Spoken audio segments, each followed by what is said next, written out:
it is called Date Night Swing. Saturday night, 9 p.m, standing in the centre of the bomb site that is my bedroom mayhem, stick of lipstick at the ready in one hand and shot glass in the other.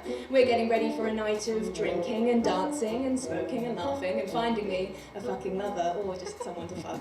I'm not sure what to wear, evidenced by the scattered remains of my wardrobe along the floor, ensuite door propped open to get a view of myself in my bathrobe, in the only mirror in my apartment, but with a swipe of crimson across my lips and the tequila thrown back, we are ready to start our night.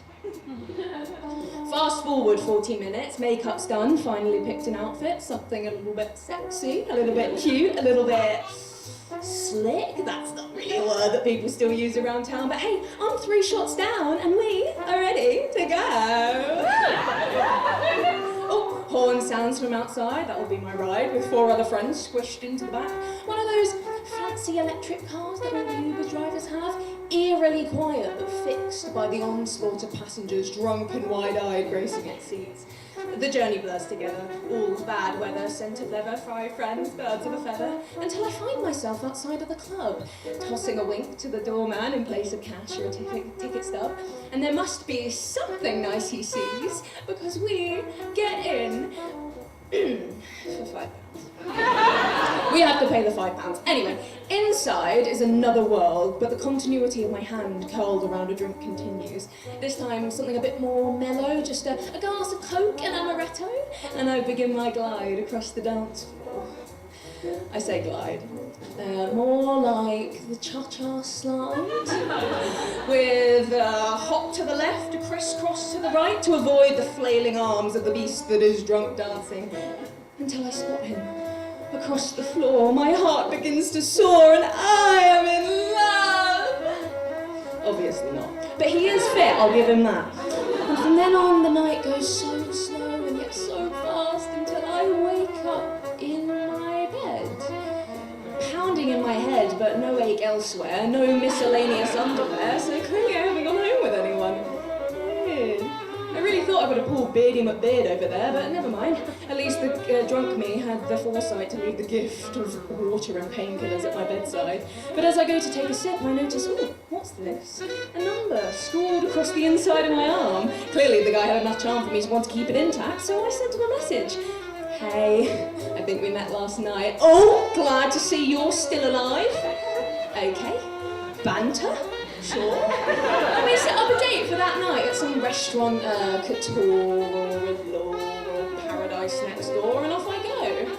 I dress up in the most sophisticated dress I could find, and at 7 p.m. find myself outside this restaurant that I have no business being at because it is bloody fancy, I'll tell you that. But here comes Mr. Mystery Man, so I stand, one hand pressed on a cocked hip, tap my foot, jokingly smirk and toss a "you're late." But he smoothly slides a hand around my waist and whispers fashionably and begins to lead the way through the door. Oh, and it is Beardy McBeard, by the way, so score, fit and rich. And polite, I think, as he pulls a chair out for me to sit down before strutting round to the other side, slips into his own chair, elbows slide across the table until we're inches apart. Conversation, quiet and light-hearted. Waiter's called over, dinner is started, glass of wine, no, leave the bottle.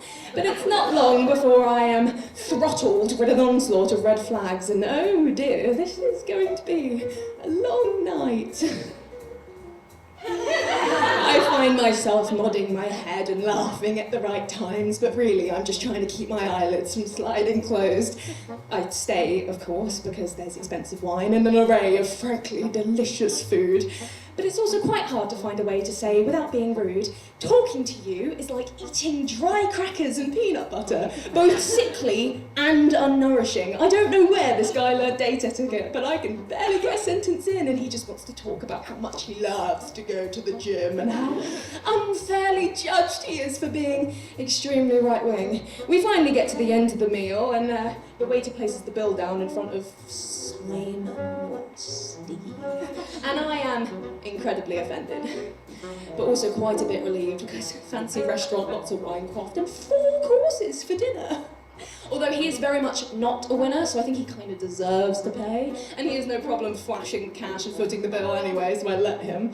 I do wonder whether I should make tonight worth it by going home with him, but I don't stoop that low. I do think about it, but I don't go.